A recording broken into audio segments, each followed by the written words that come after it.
ಸೃಷ್ಟಿ ಆರಂಭವಾಗುವಾಗ ಯಾವ ರೀತಿ ಅಂತ ಹೇಳಿದ್ರೆ ಸಕಲ ಜೀವಿಗಳು ಸಕಲ ದೇವಾನು ದೇವತೆಗಳು ಕೂಡ ಮಹಾವಿಷ್ಣುವಿನೊಂದಿಗೆ ಈ ಒಂದು ಸೃಷ್ಟಿಯನ್ನು ಆರಂಭವಾಯಿತು ಅಂತ ಹೇಳಿದ್ರೆ ಮಹಾವಿಷ್ಣು ಎಲ್ಲದಕ್ಕೆ ಕೂಡ ಒಂದು ರಕ್ಷಕ ಅಂತಾನೆ ಹೇಳ್ಬೋದು.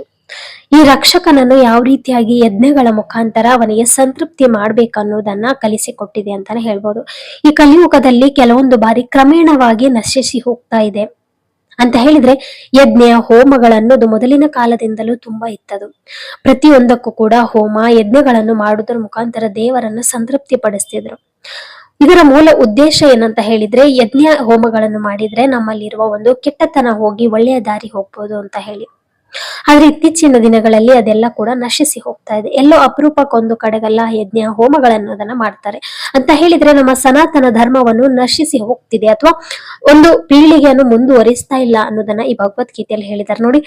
ಆಗ ಬರ್ದದನ್ನ ಅಂತ ಹೇಳಿದ್ರೆ ಈ ಕಲಿಯುಗದಲ್ಲಿ ಏನ್ ಆಗ್ತಿದೆ ಅನ್ನೋದನ್ನ ಭಗವದ್ಗೀತೆಯಲ್ಲಿ ಅವಾಗ್ಲೇ ಬರ್ದಿದ್ದಾರೆ. ಎಂತಹ ಆಶ್ಚರ್ಯವಲ್ವಾ? ನಿಜವಾಗ್ಲೂ ನಮ್ಮ ಹಾಗೆ ಆಗ್ತಿದೆ. ಸನಾತನ ಧರ್ಮದಲ್ಲಿ ಏನಿದೆ ಅನ್ನೋದನ್ನ ಭಗವದ್ಗೀತೆ ಹಿಂದೆ ಬರೆದು ಶ್ರೀಕೃಷ್ಣರು ಹೋಗಿದ್ದಾರೆ ಅಂತ ಹೇಳಿದ್ರೆ ಇದಕ್ಕಿಂತ ಒಳ್ಳೆಯ ಧರ್ಮ, ಇದಕ್ಕಿಂತ ಒಂದು ಸಾಕ್ಷಿ ಇನ್ನೊಂದು ಬೇಕಾ? ಖಂಡಿತವಾಗಿಯೂ ಇಲ್ಲ. ಅವಾಗ್ಲೇ ಹೇಳಿದ್ದಾರೆ ಕಲಿಯುಗದಲ್ಲಿ ಇದೆಲ್ಲ ಕೂಡ ನಶಿಸಿ ಹೋಗ್ತದೆ. ದೇವರು ಅನ್ನೋದು, ಹೋಮ ಅನ್ನೋದು, ಯಜ್ಞಗಳನ್ನೋದು ಎಲ್ಲೋ ಒಬ್ಬ ಮಾಡ್ತಾನೆ ಅನ್ನೋದನ್ನ ಹೇಳಿದ್ದಾರೆ. ಹೌದು, ಇವತ್ತಿನ ದಿನದಲ್ಲಿ ಫ್ಯಾಷನ್ಗೋಸ್ಕರ ಮಾತ್ರ ದೇವಸ್ಥಾನಗಳಿಗೆ ಹೋಗ್ತಿದ್ದೇವೆ. ನಿಜ ಭಕ್ತಿಯಿಂದ ಎಲ್ಲಿ ಹೋಗ್ತಿದ್ದೇವೆ ಹೇಳಿ? ನಿಜ ಭಕ್ತಿಯಿಂದ ಹೋಗೋದು 100ರಲ್ಲಿ ಒಂದು 10% ಅಷ್ಟೇ. ಅದರಲ್ಲೂ ಕೂಡ ಅವನಿಗೆ ಕೆಟ್ಟದ್ ಮಾಡು, ಇವನಿಗೆ ಕೆಟ್ಟದ್ ಮಾಡು, ನಾನ್ ಚೆನ್ನಾಗಿದ್ರೆ ಸಾಕು ಅನ್ನೋದ್ರಲ್ಲಿ ಕೂಡ ಒಂದು 5% ಇರ್ತಾರೆ. ಎಲ್ಲೋ ನನಗೆ ಕಷ್ಟ ತಂದೆ ನೀನ್ ನನ್ ಜೊತೆಗೆ ಅನ್ನೋರು ಒಂದು 5%. ಹೌದು. ಹಾಗಿದ್ರೆ ಈ ಶ್ಲೋಕ 10ರಲ್ಲಿ ಏನ್ ಹೇಳ್ತಿದೆ ಅಂತ ಹೇಳಿದ್ರೆ ಯಜ್ಞ ಹೋಮಗಳನ್ನು ಮರೆತಂತೆ ಅದು ಕಲಿಯುಗದ ಒಂದು ಅಂತ್ಯ ಅಂತಾನೆ ಹೇಳ್ತಾರೆ. ಮುಂದೆ ಹಿಂದಿನ ಕಾಲದಲ್ಲಿ ನಾವು ಒಂದು ಮೂವಿಗಳಲ್ಲೆಲ್ಲ ನೋಡಿರ್ತೇವೆ ಯಜ್ಞ ಹೋಮಗಳನ್ನೋದನ್ನ ಮಾಡ್ತಿದ್ರು ಅಂತ ಹೇಳಿ. ಅದು ದೇವಾನು ದೇವತೆಗಳಿಗೆ ಒಂದು ಉಳಿಸಿಕೊಳ್ಳುವಂತಹ ಶಕ್ತಿ ಅಂತಾನೆ ಹೇಳ್ಬೋದು. ಈಗ ನೋಡಿ, ಶುಭ ಕಾರ್ಯ ಆಗುವಾಗ ನಾವು ಮನೆಯಲ್ಲಿ ಒಂದು ಗಣ ಹೋಮ ಆಗಿರ್ಬೋದು ಅಥವಾ ಇತರ ರೀತಿ ಸತ್ಯನಾರಾಯಣ ಪೂಜೆ ಆಗಿರ್ಬೋದು ಅಥವಾ ಒಂದು ಯಾವುದೇ ರೀತಿಯ ಒಂದು ಹೋಮಗಳನ್ನು ಮಾಡ್ತೇವೆ, ಯಜ್ಞಗಳನ್ನು ಮಾಡ್ತೇವೆ ಒಳ್ಳೇದಾಗ್ಬೇಕು ಅನ್ನುವಾಗ. ಆದ್ರೆ ಇತ್ತೀಚಿನ ದಿನಗಳಲ್ಲಿ ಎಲ್ಲಿ ಖರ್ಚಾಗ್ತದೆ ಅಥವಾ ನಮ್ಮದೆಲ್ಲಿ ಕೂಡಿಟ್ಟ ಹಣ ಒಂದು ವ್ಯರ್ಥ ಆಗ್ತದೆ. ದೇವರು ಕೊಟ್ಟಿದ್ದನ್ನ ದೇವರಿಗೆ ಖರ್ಚು ಮಾಡ್ಲಿಕ್ಕೆ ತುಂಬಾ ಯೋಚನೆ ಮಾಡ್ತೇವೆ. ದೇವರು ಕೊಡ್ಲಿ ಅಥವಾ ದೇವರು ಕೊಟ್ಮೇಲೆ ನಾನು ಮಾಡ್ತೇನೆ ಅಥವಾ ದೇವರು ಬಂದು ಹೇಳಿದಾರ ಅನ್ನೋದನ್ನ ನಾವು ತುಂಬಾ ಪ್ರಶ್ನೆ ಮಾಡ್ತೇವೆ. ಈ ನಮ್ಮ ದೇಹ ಅನ್ನೋದೊಂದು ಬಾಡಿಗೆ ಇದ್ದಂತೆ.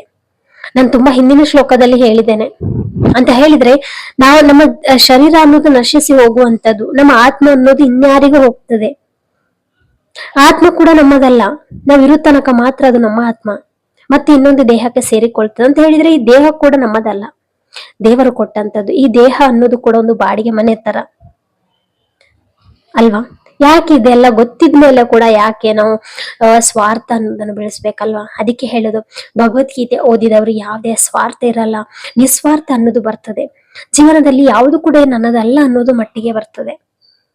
ಅದಕ್ಕೆ ಹೇಳೋದು ಭಗವದ್ಗೀತೆ ಓದಿದವರು ಯಾವತ್ತೂ ಕೂಡ ಸ್ವಾರ್ಥಿಗಳಲ್ಲ, ನಿಸ್ವಾರ್ಥಿಗಳು. ಏನೇ ಇದ್ರೆ ಕೂಡ ಒಳ್ಳೇದನ್ನ ಬಯಸ್ತಾರೆ.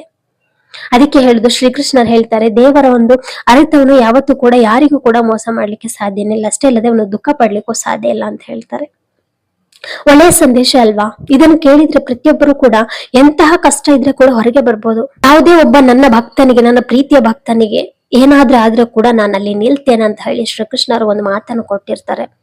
ಶ್ರೀಕೃಷ್ಣರು ಯಾರಿಗೂ ಕೂಡ ಮಾತು ಕೊಟ್ಟಿದ್ದಾನೆ ಯಾವತ್ತೂ ಕೂಡ ಅವ್ರು ತಪ್ಪೋದಿಲ್ಲ. ದ್ರೌಪದಿಗೆ ನೋಡಿ, ಅಷ್ಟೆಲ್ಲ ಪಾಂಡವರು ಇದ್ರೆ ಕೂಡ ಕಾಪಾಡಿದ್ದು ಶ್ರೀಕೃಷ್ಣನೇ. ಹಾಗಾಗಿ ಶ್ರೀಕೃಷ್ಣ ಕೊಡುವಂತಹ ಇಂತಹ ವಾಕ್ಯಗಳನ್ನು ನಾವು ಜೀವನದಲ್ಲಿ ಅಳವಡಿಸ್ಕೊಳ್ಬೇಕು. ಶ್ರೀಕೃಷ್ಣರು ಹೇಳಿರ್ತಾರೆ ಧರ್ಮ ಸೋಲುವಾಗ ನಾನು ಬಂದೇ ಬರ್ತೇನೆ, ನನ್ನ ಭಕ್ತ ಸೋಲುವಾಗ ಕೂಡ ನಾನು ಅವನಿಗೆ ಆಸರೆಯಾಗಿ ನಿಲ್ತೇನೆ, ಅವನ ಸೇವಕನಾಗ್ತೇನೆ ಅಂತ ಹೇಳಿ.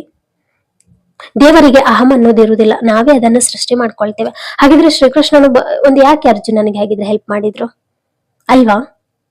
ಹಾಗಾಗಿ ನಮ್ಮ ಒಂದು ಅಹಂ ಅನ್ನೋದನ್ನು ನಾವು ಬಿಟ್ಟು ಬಿಡ್ಬೇಕು. ಅವಾಗ್ಲೇ ದೇವರಿಗೆ ಶರಣಾದಾಗ ಖಂಡಿತವಾಗಿಯೂ ದೇವರು ನಮಗೆ ಕೈ ಹಿಡಿತಾರೆ. ನಮಗೆ ಅನ್ಯಾಯವಾದಾಗ ಅವ್ರು ಬಂದೇ ಬರ್ತಾರೆ ಅನ್ನೋ ನಂಬಿಕೆ ನನಗಿದೆ. ಹಾಗಾಗಿ ನೀವು ಕೂಡ ನಂಬಿ ಅಥವಾ ನಂಬಿಕೆಯನ್ನು ಗಟ್ಟಿ ಮಾಡ್ಕೊಳ್ಳಿ.